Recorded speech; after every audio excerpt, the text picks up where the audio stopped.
Hello everyone. In this video, we are going to discuss our next chapter, set theory. So firstly, we are going to see what is definition of a set. A set is a well-defined collection of distinct objects. So इस जो set की definition है, इसमें हमारे पास तीन key points हैं. First is well-defined, collection and distincts. ये तीनों जो वर्ड्स है इनके साथ हम सेट की डेफिनेशन को अंडरस्टैंड करेंगे. So firstly as we can see कि सेट क्या है, एक कलेक्शन है. सेट क्या है, कलेक्शन है. हमने कुछ मेंबर्स को क्या किया हुआ है, एग्रीगेट किया हुआ है, उनको इकट्ठा किया हुआ है. सो अगर हम उसको एग्रीगेशन की फॉर्म में लिखें तो वो क्या हमारा सेट होगा. सो मतलब सेट क्या है, एक एग्रीगेशन है. Set is a aggregation. ये कुछ मेंबर्स को हमने इकट्ठा किया हुआ है. And second word which is very important to understand, well defined. जो एक कलेक्शन होगी वो क्या होनी चाहिए, वेल डिफाइंड होनी चाहिए. वेल डिफाइंड का मतलब है कि किसी रूल के साथ हमें ये पता होना चाहिए कि जो हमारा पर्टिकुलर ऑब्जेक्ट है वो सेट में बिलोंग कर रहा है या नहीं कर रहा. मतलब किसी रूल के साथ हमें ये पता चलना चाहिए कि जो हमारा कलेक्शन के जो ऑब्जेक्ट्स होंगे वो उस सेट में बिलोंग कर रहे हैं या नहीं कर रहे. मतलब जो वेल डिफाइंड का मीनिंग है वो क्या है, हमें ये बात की श्योरिटी हो, ये हमें पूरा 100% कंफर्म हो कि जो ये पर्टिकुलर ऑब्जेक्ट है वो उस सेट का पार्ट बनना चाहिए या नहीं बनना चाहिए. और जो ये ऑब्जेक्ट सेट के पार्ट बनेंगे वो सबके लिए क्या होनी चाहिए, ट्रुथ होनी चाहिए. कहने का मतलब यूनिवर्सली तौर पे सभी के लिए वो इक्वल होना चाहिए. सब पर्सन्स की परसेप्शन में वो एलिमेंट सेट का पार्ट होना चाहिए. ओके, ये था वेल डिफाइंड का मीनिंग कि जो वेल डिफाइंड कलेक्शन है उसका मतलब है कि हमें उसके बारे में पूरी श्योरिटी हो कि जो ये मेंबर्स हैं कलेक्शन के वो उस सेट में बिलोंग कर रहे हैं या नहीं कर रहे हैं. हमें पूरा कंफर्म होना चाहिए इसके बारे में. और डिस्टिंक्ट का मतलब है कि हमने जो अपने मेंबर्स होंगे सेट में, जो हमने एग्रीगेट किए हैं, जो हमने मेंबर्स को इकट्ठा किया है, वो क्या होने चाहिए, डिफरेंट होने चाहिए. हमें उनको अपने सेट में बार बार रिपीट नहीं करना है. हमने क्या करना है, रिपीट नहीं करना है. सबको सिंगल टाइम काउंट करना है सेट के बीच में. जैसे कि हम एक एग्जाम्पल लेते हैं सेट की. अगर हम देखें collection of vowels in English alphabets, collection of vowels in English alphabet, जो हमारे पास ये कलेक्शन है, क्या ये सेट बन रहा है या नहीं बन रहा.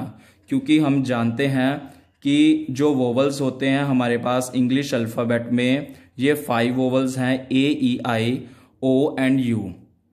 और हम देखते हैं कि क्या ये सेट की डेफिनेशन के 3 पैरामीटर्स को सेटिस्फाई कर रहा है या नहीं.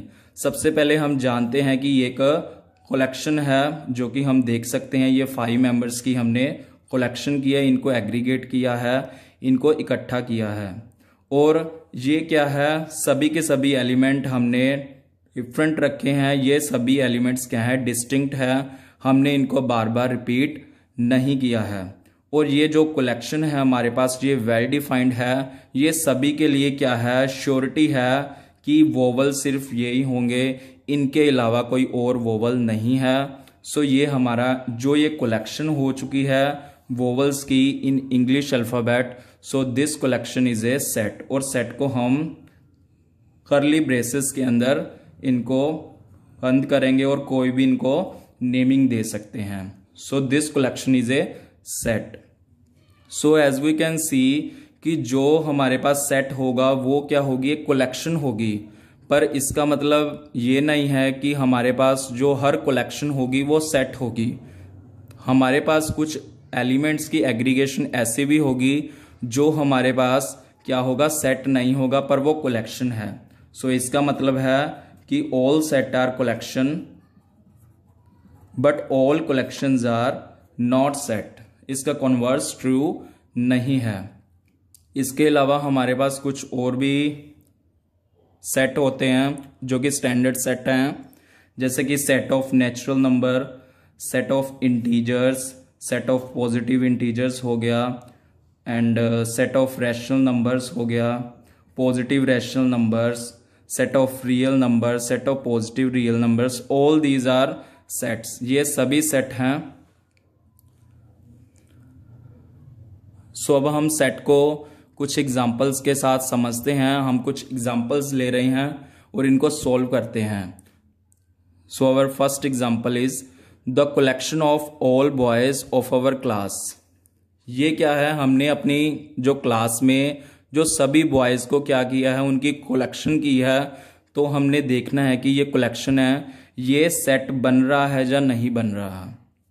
यहाँ पे हमने ये देखना है, क्योंकि हम जानते हैं कि जो हमारे पास कोई भी क्लास होगी उसके सभी जो बॉयज हैं वो एक कलेक्शन क्या है, वेल डिफाइंड है, जो कि सभी के लिए क्या है, सेम होंगे कि या तो वो 40 हो सकते हैं, 50 हो सकते हैं, जितना मर्जी उनका नंबर हो सकता है। ये सभी के लिए क्या होंगे, ये सभी के लिए ये ट्रुथ होंगे, कोई इसमें एम्बिग्यूटी नहीं होगी। सो इसीलिए this collection forms a set. So first क्या, जो हमारी फर्स्ट कलेक्शन है ये सेट बन रही है। And second, the collection of all months of a year beginning with the letter J. So हमने देखना है कि जो साल में जो मंथ्स है जो कि जे लेटर से स्टार्ट होते हैं, ये एक सेट बन रहा है या नहीं बन रहा।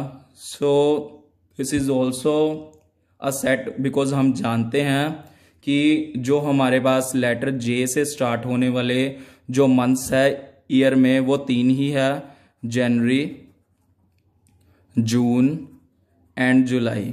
सो इसको हम सेट में रिप्रेजेंट कर सकते हैं और इसीलिए जो हमारी ये कलेक्शन है this is also a set. So let's go to our third example, the collection of difficult topics in this chapter. जो डिफिकल्ट टॉपिक्स की कलेक्शन है ये वेल डिफाइंड नहीं है, this is not well defined, क्योंकि क्या है, ये सभी के लिए सेम नहीं होगा। किसी के लिए कौन सा टॉपिक डिफिकल्ट होता है, किसी के लिए कौन सा, ये क्या है, सभी के लिए ट्रुथ नहीं है। हम इस चीज के लिए श्योर नहीं है कि ये डिफिकल्ट टॉपिक्स को किसी सेट के बीच में उनको कलेक्ट किया जाए। सो this collection is not a set because this collection is not becoming well defined. So next is the collection of prime numbers. So for sure this is a set because हम इनको collection की form में ऐसे लिख सकते हैं, 2, 3, 5, 7, 11. So this is a set. The collection of 10 most talented writers of India. This set is also not well defined, क्योंकि हमें नहीं पता है कि कौन ज़्यादा टैलेंटेड है और सभी पर्सन्स के लिए हर कोई टैलेंट होना सेम नहीं होता है। इसीलिए ये क्या है, ट्रुथ नहीं है। हम श्योर नहीं है कि वो 10 पर्सन्स को हम जो कि टैलेंटेड है उनको एक सेट के बीच में एग्रीगेट करके रखें। So this is not becoming a set. This collection is not a set.